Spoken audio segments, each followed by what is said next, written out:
move on and let's. I think there's only one other place to go to is just like if we talk about Tottenham, we need to talk about United. Like at the end of the Well, I mean, at least Liverpool did it too. So at least we'll get to Liverpool in a second. We'll get to Liverpool. Your game is fresh. We just watched that. Very fresh. It's very fresh. Right. What the hell was that? It was complete nonsense, honestly. I'm saying Tottenham. Everton literally was so nice to us, and they were like, you know what? Like, we don't fancy this. We're going to give you this game after 13 minutes. Moment of absolute madness from Gay. Absolute madness. I've never seen this before. I don't think it's that bad. Huh? I don't think it's that bad. Just give him a little slap. I mean, I don't think it's a red card, but obviously, letter of the law, they're gonna give red for stuff like that. Violent conduct, yes. Yeah, but it wasn't really like anything like bad, like just a little slap. But you know it's not like it laid into him or anything. It's just like kind of like you don't even see him real time. You have to slow it down. Yeah, you have to slow it down. That's why I was like, what the. How is he giving a red card? And then when you see it back, you're like, oh, okay, I see. You kind of have to. But at the same time, it's kind of like, do you really like? Yeah, it's very much a gray area there. So, but anyways, yeah, they were pretty much. It was pretty much like, okay, freebie now, like 10 men, like you gotta go and win. At least if you don't win, you can't lose. So to conspire to lose this game. to conspire because it has to be done on purpose. It has to be done on purpose to lose this game. And like, it's just incredible. But yeah, I mean, that's what I'm always, at least since the start of the season, just like with the Man U fans, like I'm always like, let's take it a game at a time. Because anytime we have a half decent run, we are, we can challenge for this, we can challenge for that. No, well, Freddie was saying last week. Yeah, Freddie last week. I don't know what he's been drinking, but I want some of it, man. This guy is he's all here to talk about it, himself. But Freddie last week, and I was other fans as well have been saying, I'm like, let's take a game at a time because we have performances like this in the locker. We saw against Grimsby, we saw against Nottingham Forest. We have performances like this where we just don't show up. Nobody shows up. Nobody plays well. Everybody is not at it. It's ugly to see. It's difficult to watch. It looks like last year, pretty much. And yeah, that's where we are right now. We're gonna take 2 steps forward, 3 steps maybe, and then take two steps back. And this is another big step back. Now you have to win the next game. I don't know who we're playing. You have to win the next game because that's now 3 games you haven't won. And the pressure is back. Like, the pressure is never far from us. It's never far away. So, yeah, terrible, terrible game. And Everton deserve winners. They play really well with 10 men all game. They looked like the team in control for some periods as well. You could not really tell. Like, and maybe for a spell after the halftime, maybe like a 20-minute spell, we were on top of them. But apart from that, you could not really tell.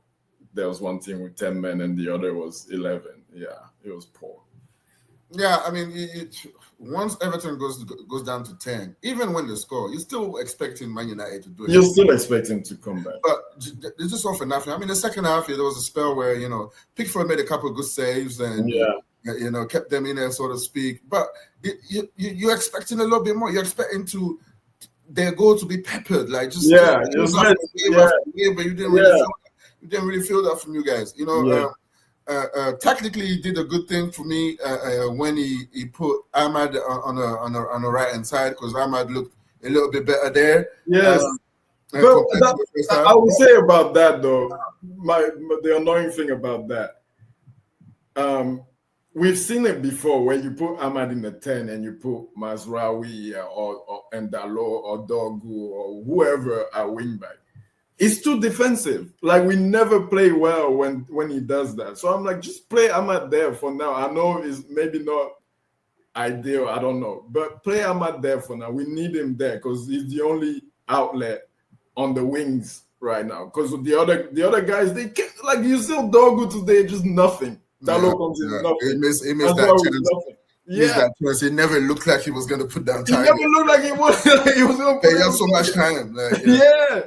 So it's just I don't understand. Sometimes a little bit of I know Cunha is not there, but why don't you play Mount? Like Sesko is not there. Okay, you put Xerxes, that's fine.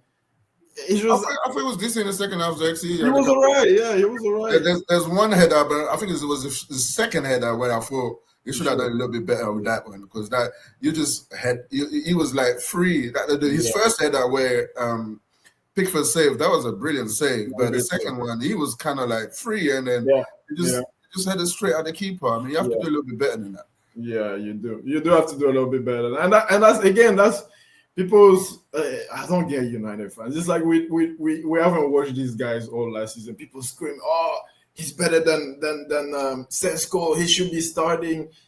Bro, we saw this guy last season. Again, yes, he did all right today, but the chances that he should be scoring, he doesn't score. It's just. We saw it. So, like, I don't get the whole, like, some of these guys should be starting. They're not starting for a reason because we saw them.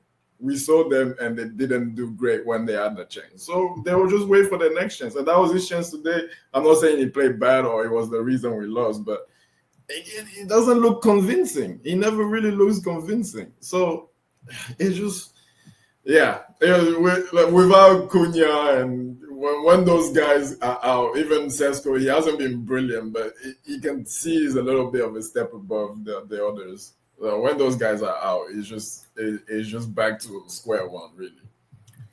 Back to square one, and for me, that's an embarrassing loss, man. That you basically have, playing against 10 men at home for 80 minutes for the best part of 80 minutes, yes, and to just show nothing. Basically, it was just terrible. So where does that put? Because we kind of forgotten about Amorim for a little bit. Where does that put him now? After 2 draws and a defeat, and I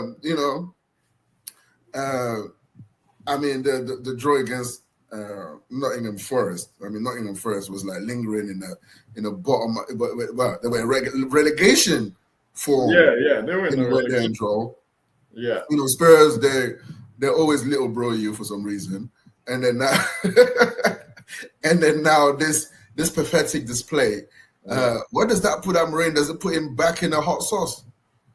Of course, the hot sauce will never go far away unless we're like lining up wins and going unbeaten for 10 games, which is not gonna happen anytime soon. So the hot sauce is always around. Is always close to being back on the hot seat. It's kind of like a perpetual situation right now. And like I said, we're gonna have 2 or 3 weeks where we win or we get decent results and it's okay. And then we're gonna have results like Nottingham Forest where it's disappointing, Tottenham again where it's disappointing, and you're trying to spin it in a positive way, right? You're gonna say, "Oh, good character to come back." Oh, you could have. It was a game that you should have won, but then you were down, and you came back. You have some resources, okay. But then if you go and lose the next game, it's like, oh, we forget all about that. It's like now it's 3 bad games. You had 3 bad games. You can't spin it anywhere around now. So you have to go win the next one. If he doesn't win the next one. I mean, I think the talk is probably going to start this week, but it's not going to be too bad yet. If he doesn't win the next one, we're back in the mud again. So, it is what it is. Terrible game, terrible performance. And, congrats, Everton. They played pretty well, honestly. Yeah, congrats, Everton. I tell you what, someone who impressed me today was Timo Barry, man. He played very well. I mean, that's what I was saying. I'm saying maybe I should try and find a game against United so I can relive my football days. Looks like anytime you are down on your football, play United and it picks you back up. Pick you back up. For real. All right, let's move on.